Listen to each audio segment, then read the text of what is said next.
Ya. Ya. Este sí es un tema más interesante que el otro. Lo otro era todo lo fisiológico. Ahora vamos a ver toda la parte de lo que puede ocurrir en cuanto a complicaciones durante el posparto o durante el puerperio.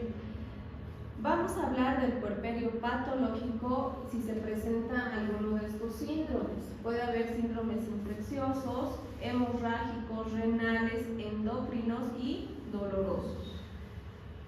Los vamos a desarrollar de forma general alguno de ellos. Vamos a hablar entonces de la infección puerperal, que es uno de las principales complicaciones que va a existir en el puerperio, que se va a dar principalmente por la invasión de microorganismos a los órganos genitales como consecuencia del aborto del parto. La frecuencia de que una mujer presente un proceso infeccioso es del 2% y la mayoría van a ser formas leves, que podemos diagnosticar de forma temprana y obviamente hacer un tratamiento oportuno y no va a ir más allá. Pero también debemos describir que existen sí formas graves y ahorita los vamos a ver. Puede ser por dos tipos: aeróbicos, principalmente dados por el estreptococo hemolítico alfa y beta, estafilococos, gonococos, enterococos, proteus y klebsiella. Y anaerobios como el Clostridium perfringens, que ahí sí tenemos una infección muy grave, Mycoplasma hominis y Clamidia trachomatis. ¿Cuáles van a ser las causas para que se produzcan las infecciones o los procesos infecciosos? La rotura de las membranas ovulares antes del inicio del trabajo de parto, un trabajo de parto prolongado. ¿Por qué? Porque vamos a hacer mucho tacto. Y al hacer, mientras más tacto hagamos, más riesgo de infección. Que la paciente haya tenido hemorragias puerperales. Si pasa un proceso o una paciente con hemorragia puerperal, el riesgo de infección va a incrementar principalmente por el tema del sangrado y porque bajan las defensas de la paciente, ¿ya? Si existe deshidratación, igualmente está relacionado con el tema de las hemorragias. Un parto patológico donde hemos tenido que utilizar, por ejemplo, forceps, ya en ese caso también el riesgo de infección se incrementa. Descuido de las reglas higiénicas, principalmente en aquellos partos domiciliarios o extrahospitalarios. Si ha nacido en la casa, obviamente no va a tener el mismo cuidado que en un hospital, o si ha nacido en el trufi, en la calle, se ve mucho, ¿no es cierto? Entonces el riesgo de infección está presente. Y como les decía, el tacto vaginal, si se ha hecho en muchas ocasiones y no se ha tenido los cuidados necesarios. Entonces va a existir dos tipos de infección: una infección puerperal localizada y una infección prolongada o que se ha extendido más adentro. La infección puerperal localizada van a ser de 4 tipos: vulvitis, que va a estar debido principalmente a desgarros a nivel de la vulva y el periné; vaginitis, en este caso puede darse por episiotomía o por desgarros que ha existido en la vagina, o si el médico o el personal de salud que esté atendiendo el parto ha dejado de olvido una gasa o un apósito. Eso se puede contaminar, infectar obviamente. Y es algo muy frecuente, que ustedes no crean, porque generalmente para hacer la reparación de la episiotomía nosotros metemos un apósito. ¿Para qué? Para que el sangrado que sale de adentro de la cavidad uterina no nos perjudique al momento de la sutura. Entonces, si por algún caso se ha quedado por olvido en la vagina esa compresa o ese apósito, o esa gasa, se va a infectar si no se ha logrado sacar en las primeras 24 horas. La cervicitis, lo mismo, si ha existido desgarros a nivel del cuello uterino, y la endometritis, si ya ha invadido la cavidad del útero, dentro del útero. Ahora existen infecciones que se van a propagar hacia más adentro por continuidad de la mucosa. Vamos a ver salpingo-ovaritis o pelviperitonitis por vía linfática, o sea, si la infección se ha extendido por vía linfática, igual vamos a tener metritis, parametritis o peritonitis, y por vía hemática la tromboflebitis séptica y obviamente una sepsis, ¿no es cierto? Y vamos a describir algunas de las más importantes. La endometritis, que es que ha invadido la cavidad uterina, estamos hablando del endometrio, ¿no es cierto? ¿Qué capa del útero es el endometrio? La capa interna mucosa, ¿no es cierto? Entonces, si ha invadido la capa interna, vamos a hablar de endometritis, si la infección ha llegado hasta esta capa. El 70% de las pacientes que tienen infección puerperal van a desarrollar endometritis. Es la causa más común de reacciones térmicas, o sea, de presencia de fiebre en las pacientes, y principalmente se va a localizar en la zona de inserción de la placenta o en toda la cavidad uterina. ¿Cuáles son las manifestaciones clínicas? Se van a iniciar el tercer o el quinto día después del parto. Va a presentar la paciente escalofríos, una temperatura mayor a 39 grados centígrados hasta 40 grados centígrados. Va a haber dolor a nivel del hipogastrio, taquicardia. El útero va a estar subinvolucionado, va a estar blando y doloroso, y los loquios van a ser abundantes, grises o achocolatados, de lo que hablábamos hace un momento. Entonces, existen diferentes variedades de endometritis. Vamos a hablar de la endometritis séptica, cuando va a existir poca reacción, fuerte invasión bacteriana profunda. El germen que va a causar esta va a ser generalmente el estreptococo o el estafilococos, y los loquios van a ser pocos y no van a ser fétidos. La pútrida va a existir una fuerte reacción superficial, va a ser abundante tejido necrótico que vamos a presentar. Los loquios van a ser copiosos, espesos o fétidos. El germen que va a causar esta variedad van a ser los colibacilos o los anaerobios, como el Clostridium perfringens.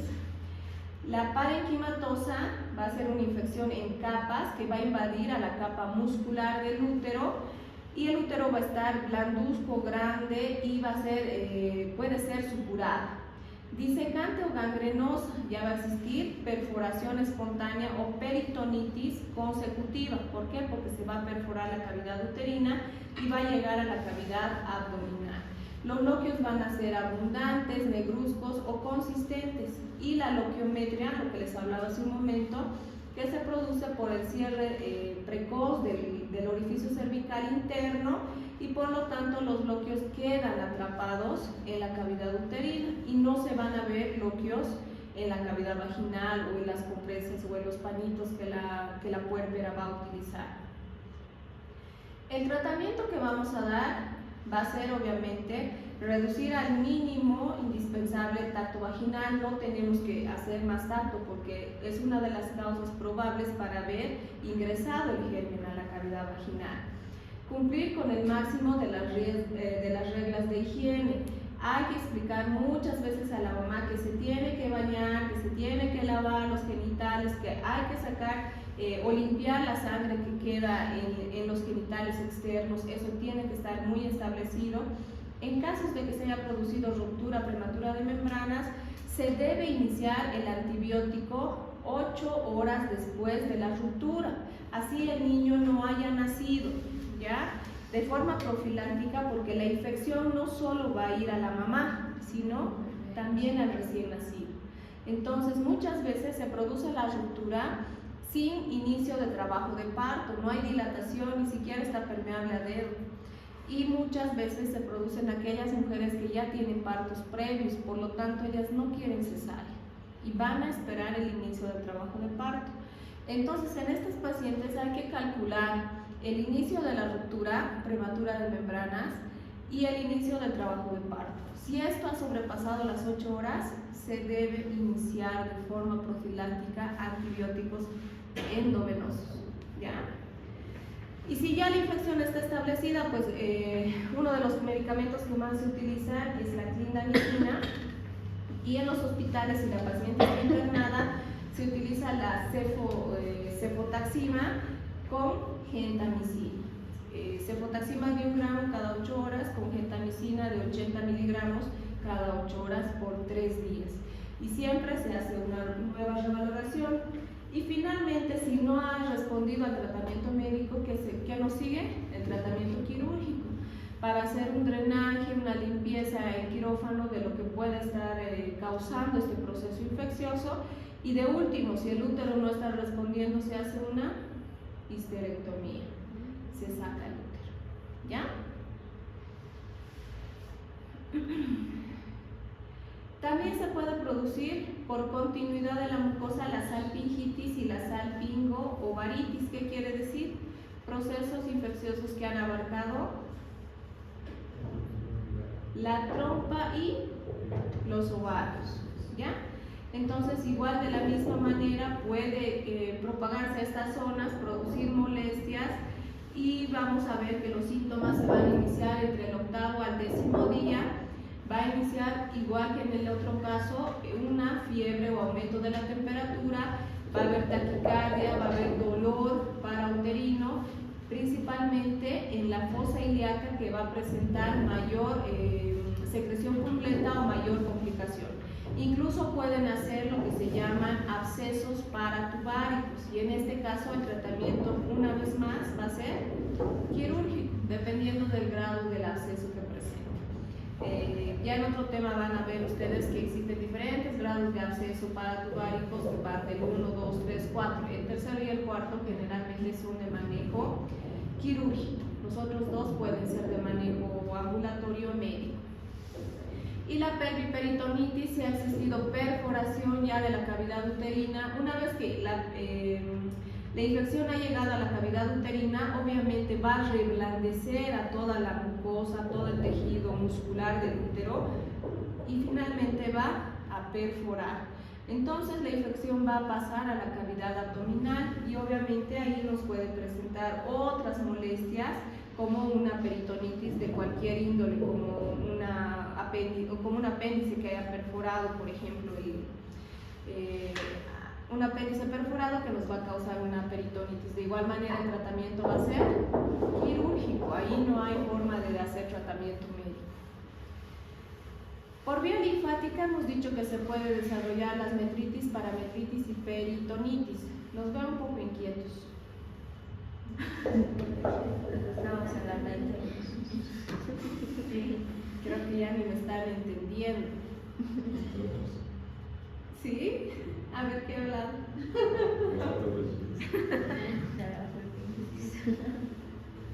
¿Me están entendiendo, chicos? ¿Qué era metritis? ¿Perdón? ¿Qué era metritis?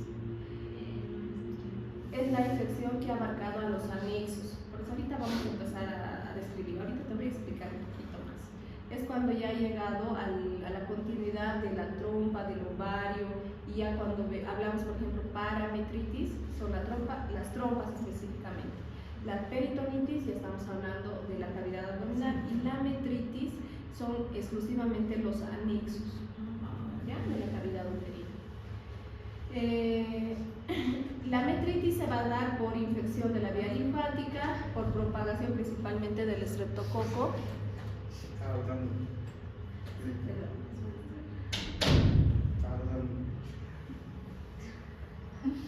¿Crees que vas a entender algo de la clase?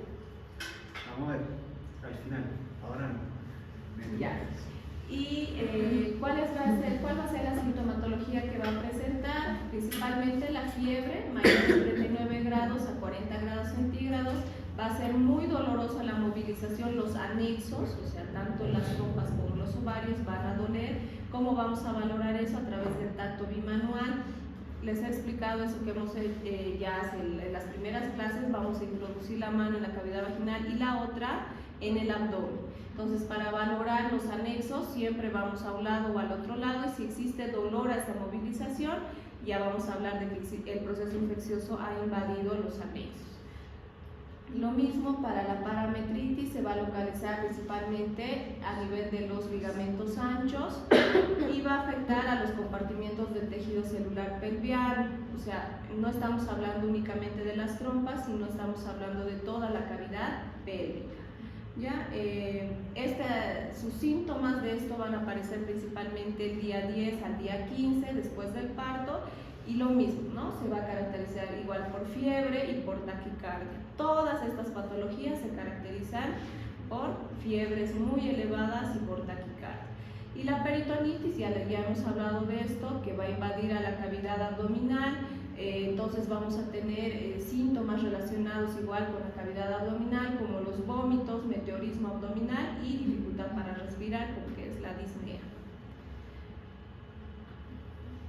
Y la tromboflebitis séptica también puede estar presente debido a los procesos infecciosos, principalmente que estén relacionados o que hayan tenido infección por estafilococos o estreptococos, que van a invadir los trombos que se han formado en la herida placentaria. Los factores predisponentes para esto van a ser las éstasis venosas, el aumento en el número de plaquetas, lo que les hablaba hace un momento del CIT, ¿no es cierto? ¿Qué era qué? ¿Qué es el CIT? La coagulación intravascular diseminada, que siempre, que toda mujer puérpera está predispuesta a desarrollar esto, por lo tanto, esta patología también está presente, y si le sumamos a esto la parte infecciosa, se va a potenciar, va a desarrollar aún con más frecuencia. ¿Ya? En este caso el tratamiento va a ser heparina de bajo peso molecular, vitamina K, analgésicos y obviamente siempre los antibióticos. Y la septicemia puerperal ya es si esta ha llegado a la sangre, puede producirnos síntomas generales, y en este caso siempre hay que valorar a las pacientes, porque cuando la sepsis ha llegado a la sangre de forma generalizada es un manejo de terapia intensiva. No podemos manejar a estas pacientes en los hospitales, internales y darles los antibióticos. Si esto ya ha ocurrido, quiere decir que generalmente es un germen muy resistente y que está causando daños serios adentro. Y la prevención de la hemorragia, entonces, ¿cómo lo vamos a hacer? Ustedes, a ver, díganme si les haga de forma general, ustedes tienen que saber cómo vamos a prevenir una infección. ¿Perdón? Ya, por eso es que se les da siempre a toda puérpera, haya no, algún proceso infeccioso, siempre se les da un antibiótico que tienen que utilizar por 7 días. ¿Qué más?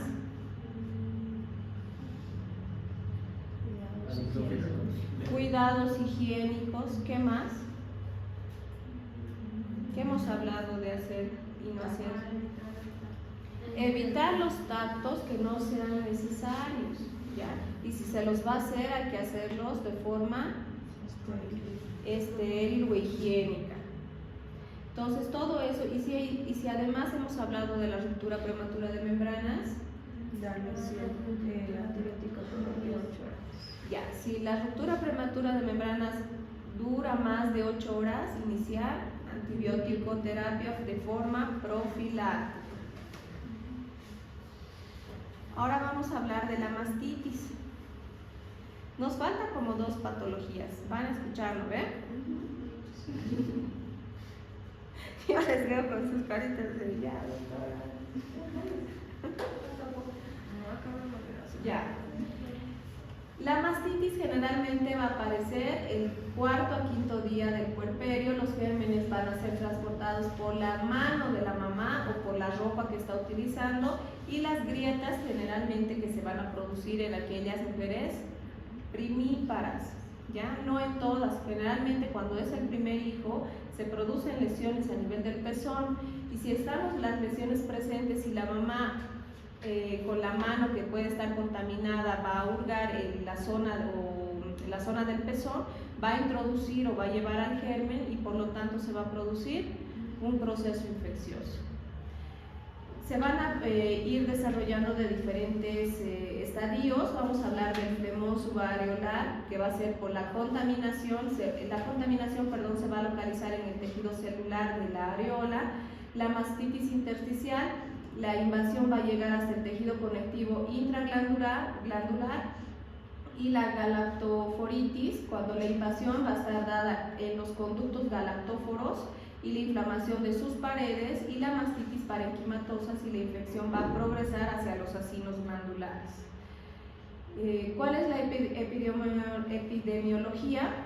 Se va a ser la segunda causa de infección puerperal, se presenta en el 15% de las pacientes, con más frecuencia en las primíparas, y el germen que lo va a causar es el Staphylococcus aureus coagulasa positivo.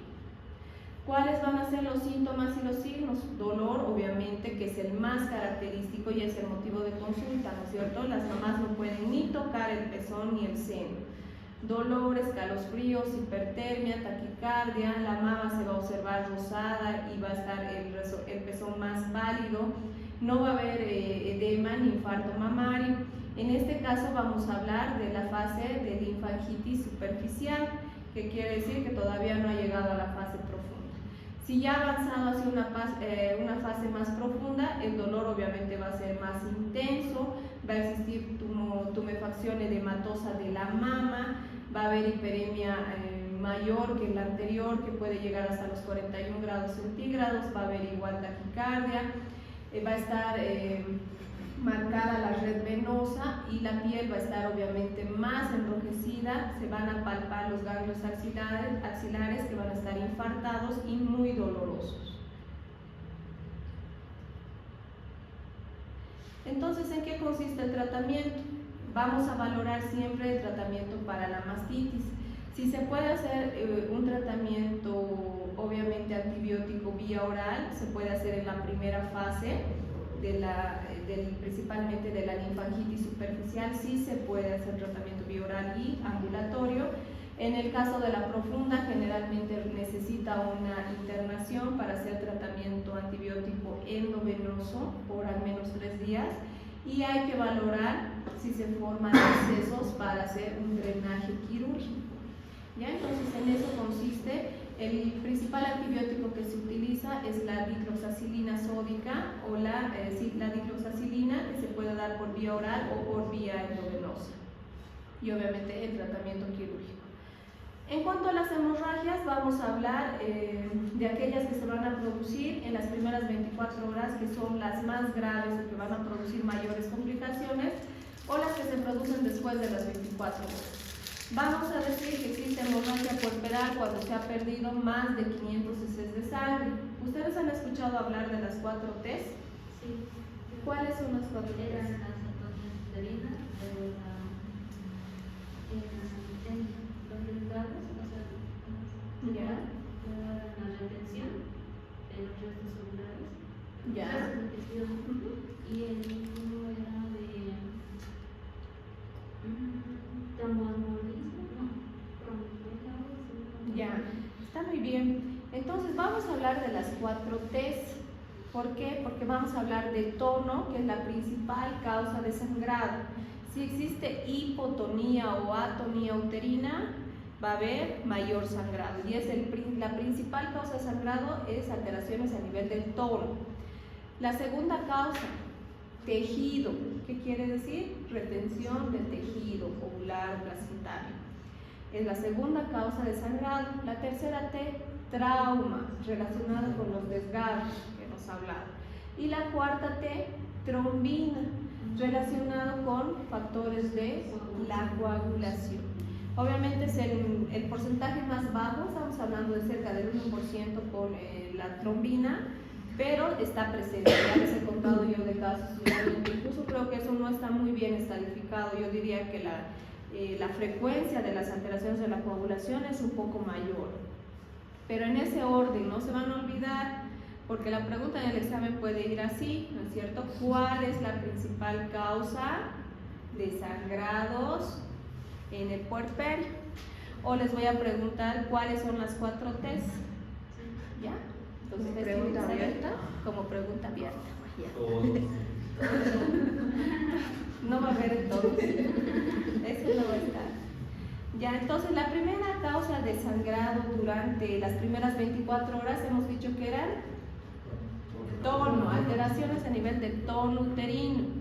Y posteriormente los próximos días van a estar relacionadas con la retención de los restos placentarios. Porque la retención de los restos placentarios pueden producirnos hemorragias agudas y profusas en el momento, sí, pero también nos pueden producir sangrados continuos. Aparentemente en poca cantidad, pero sí son continuos. Y ustedes van a revisar al día siguiente a la paciente y ustedes dicen, pero sigue sangrando, sigue saliendo harta sangre, no disminuye la altura uterina o no ha habido una disminución en la involución uterina. Entonces tienen que considerar que que existan restos placentarios. Y por lo tanto, si existen restos y que la paciente se ha ido de alta con sus restos y ha vuelto al 7º día, ¿qué más tendríamos que considerar? Que haya un proceso infeccioso, ¿ya? Entonces se va complicando el cuadro. Y ya la tercera causa de sangrado va a ser los desgarros a nivel de la vagina o del cuello uterino, y eso también tiene que estar valorado. Yo les cuento de una paciente que hemos tenido durante la residencia que se ha producido su parto, ha tenido un desgarro a nivel del cuello uterino. Supuestamente se ha reparado el desgarro a nivel del cuello, pero no se han dado cuenta que el desgarro se había extendido hacia el cuerpo del útero. Entonces, en otras palabras, no han debido encontrar el ángulo del desgarro y la paciente ha continuado sangrando durante todo el día. El parto se ha producido a las 6 de la mañana y la paciente ha muerto a las 6 de la tarde, porque se ha producido un sangrado continuo, ha entrado en shock hipovolémico, no lo han podido revertir, ha entrado en paro, no se ha podido revertir y se ha muerto. Y es así, los desgarros a veces si no encuentran el ángulo del desgarro, es mejor no reparar. O sea, o decir no se ve, entonces es preferible entrar y hacer una intervención quirúrgica hasta encontrar el ángulo del desgarro. Son realmente cosas bien riesgosas y que sí suceden en la práctica clínica. Y ustedes, cuando vayan a hacer vayan a hacer provincia, sí o sí van a atender partos solitos. Entonces tienen que saber valorar el cuello uterino de esa paciente y la vagina, ¿no es cierto?, si se ha producido desgarro. Entonces, ¿cómo vamos a hacer el manejo de las pacientes con shock hipovolémico, con hemorragias puerperales? Ahora ya tenemos protocolos para tratar lo que se llama código rojo.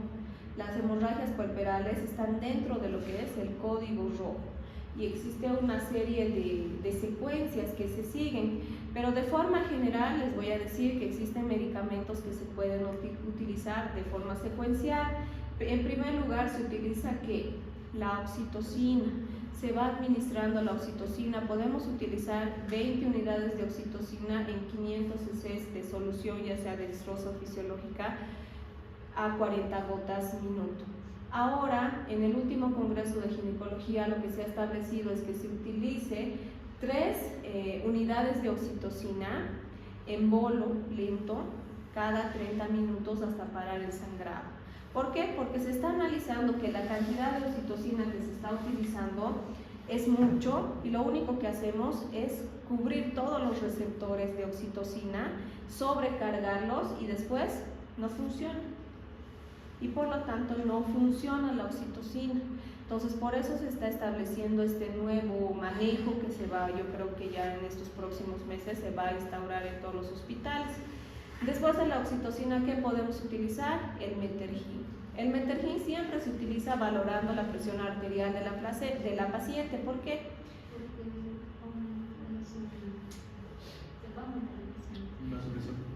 Porque va a producir aumentos en la presión arterial, ¿ya? Entonces, aquellas pacientes con preeclampsia o con hipertensiones inducidas en el embarazo no podemos utilizar el metergin, pero el metergin realmente es un muy buen aliado y que sí nos ayuda a mejorar bastante el tono del útero. Y obviamente dentro del tratamiento está, si hay desgarro, reparar el desgarro. Si hay restos, sacar los restos. Hay que tratar la causa del sangrado que se va a presentar. Dentro de las complicaciones endocrinas, así de forma grande, solo vamos a hablar de 3, creo. Vamos a hablar del síndrome de Chiari-Crome, que va a estar caracterizado ¿por qué? Por atrofia uterovárica, amenorrea y galactorrea de forma permanente. ¿Cuáles van a ser los antecedentes para que una mujer pueda tener este síndrome? Menarquia tardía, irregularidad en el ciclo menstrual. Durante el examen de los órganos genitales, ¿qué vamos a encontrar? Una vulva que va a tener características de una atrofia senil, o sea, de una mujer mayor o viejita, como dice. La vagina igual va a ser de una superficie lisa, decolorada y seca. El endometrio va a estar completamente atrófico. ¿Y cuál va a ser el tratamiento? Bromocriptina, 2,5 miligramos vía oral durante 7 días en cada ciclo menstrual. El síndrome de Sjögren, yo me imagino que este sí lo han escuchado, es poco frecuente, pero sí va a ser muy grave y va a estar principalmente presente en aquellas pacientes que han tenido hemorragias severas, graves. ¿Qué va a pasar? Va a existir necrosis a nivel de la hipófisis anterior y va a existir un déficit hormonal, por lo tanto, del 75% de la glándula. ¿Cuál va a ser el tratamiento? En este caso el tratamiento es de por vida y hay que dar las hormonas que se han dejado de producir. En este caso principalmente las hormonas tiroideas son las que se van a afectar.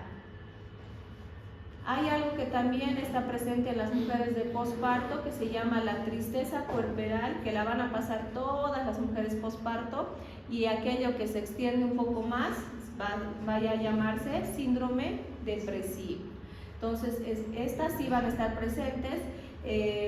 La tristeza puerperal está presente, como les decía, en más del 50% de las puérperas, el síndrome depresivo en el 10%. La tristeza puerperal aparece del tercer al quinto día después del parto y el síndrome depresivo a partir del tercer al sexto mes después del posparto.